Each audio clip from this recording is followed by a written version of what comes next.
ಈ ಎಲೆ ನೋಡಿ ಅದೆಷ್ಟು ಹಸಿರಾಗಿದೆ. ಇದು ಇಷ್ಟು ಹಸಿರಾಗಿರೋದು ನೋಡಿ ಆ ಹಸಿರು ಬಣ್ಣವೇ ನಾಚಿಕೊಳ್ಬೇಕು ಹಾಗಿದೆ.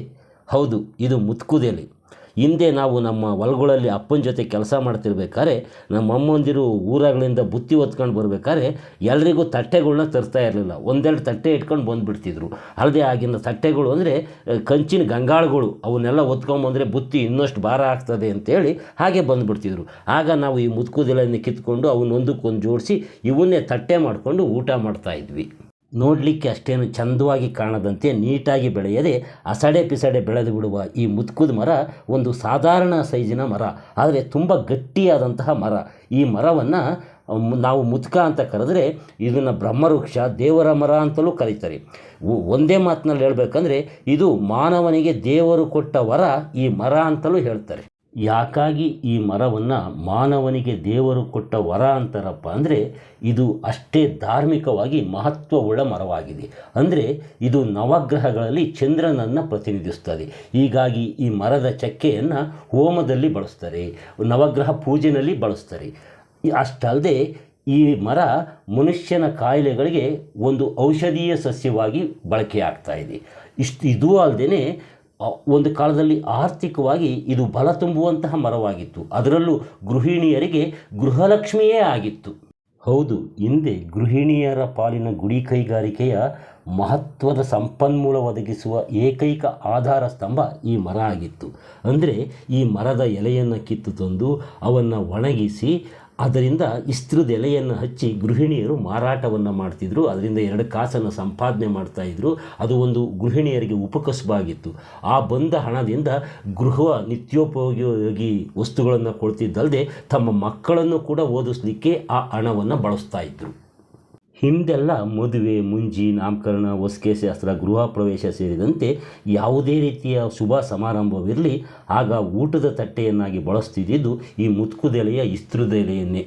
ಈ ಮುತ್ಕುದ ಎಲೆಯಿಂದ ಇಸ್ತ್ರದ ಎಲೆ ಅಥವಾ ಊಟದ ಎಲೆಯನ್ನು ಮಾಡ್ತಿದ್ದು ಗೃಹಿಣಿಯರ ಪಾಲಿಗೆ ಒಂದು ನೈಪುಣ್ಯತೆಯ ಕಸುಬಾಗಿತ್ತು. ಕಾಡಿಗೆ ಹೋಗಿ ಅದರ ಎಲೆಯನ್ನು ಕಿತ್ಕೊಂಬಂದು ಅದನ್ನು ಮನೆಯ ಮಾಳಿಗೆಯ ಮೇಲೆ ಒಣಗಿಸಿ ಒಂದು ದಾರದಲ್ಲಿ ಕಟ್ಟಿ ಅಟ್ಟದ ಮೇಲೆ ಇಟ್ಟು ನಂತರ ಅದಕ್ಕೆ ನೀರನ್ನು ಚಿಮುಕಿಸ್ಕೊಂಡು ಅದನ್ನು ಮಧ್ಯದಲ್ಲಿ ಅಗಲವಾದ ಎಲೆಯನ್ನಿಟ್ಟು ಸುತ್ತ ಬೇರೆ ಚಿಕ್ಕ ಚಿಕ್ಕ ಎಲೆಗಳನ್ನು ಇಟ್ಟು ಒಂದು ಈ ಊಟದ ಎಲೆಯನ್ನು ಹಚ್ಚಬೇಕು ಅಂದರೆ ನಿಜಕ್ಕೂ ಕೂಡ ಅದೊಂದು ರೀತಿಯ ಒಂದು ಥರದ ಕಲೆಯೇ ಆಗಿತ್ತು.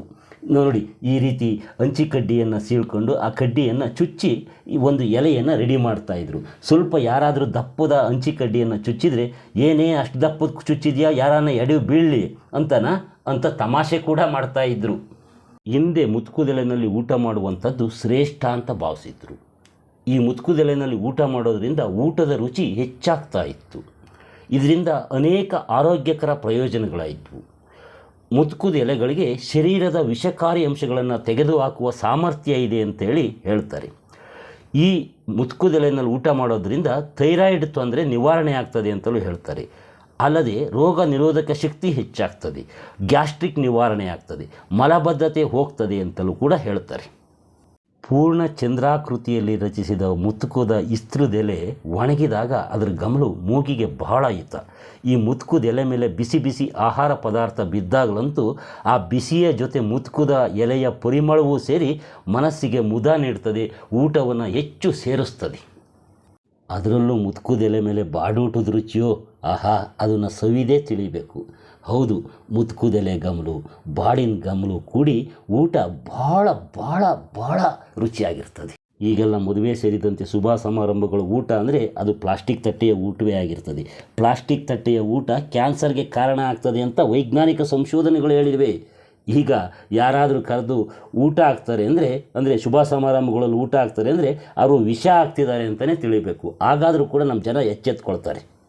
ಹಾಗಿದ್ದರೆ ನೀವು ಕೂಡ ಈ ಮುತ್ಕುದೆಲೆಯ ಊಟವನ್ನು ಇಷ್ಟಪಡ್ತೀರಿ ಅನ್ನೋದಾದರೆ ಯಾವುದೇ ಮುಲಾಜಿಲ್ಲದೆ ಈ ವಿಡಿಯೋಗೊಂದು ಲೈಕ್ ಮಾಡಿ. ಮತ್ತು ನೀವು ನೋಡುತ್ತಿರುವ ನೇಟಿವ್ ನೆಸ್ಟ್ ಯೂಟ್ಯೂಬ್ ಚಾನಲ್ಗೂ ಕೂಡ ಸಬ್ಸ್ಕ್ರೈಬ್ ಮಾಡ್ಕೊಳ್ಳಿ. ಮತ್ತು ಈ ವಿಡಿಯೋ ಬಗ್ಗೆ ನಿಮಗೆ ಅನಿಸಿದ್ದನ್ನು ಕಾಮೆಂಟಲ್ಲಿ ತಿಳಿಸಿ. ಈ ವಿಡಿಯೋವನ್ನು ಶೇರ್ ಮಾಡಿ ನಿಮ್ಮ ಸ್ನೇಹಿತರಿಗೆ ಕಳಿಸಿ, ಅವರು ಕೂಡ ನೋಡಲಿ. ಈವರೆಗೆ ಈ ವಿಡಿಯೋ ನೋಡಿದ ನಿಮಗೆ ನಮಸ್ಕಾರ.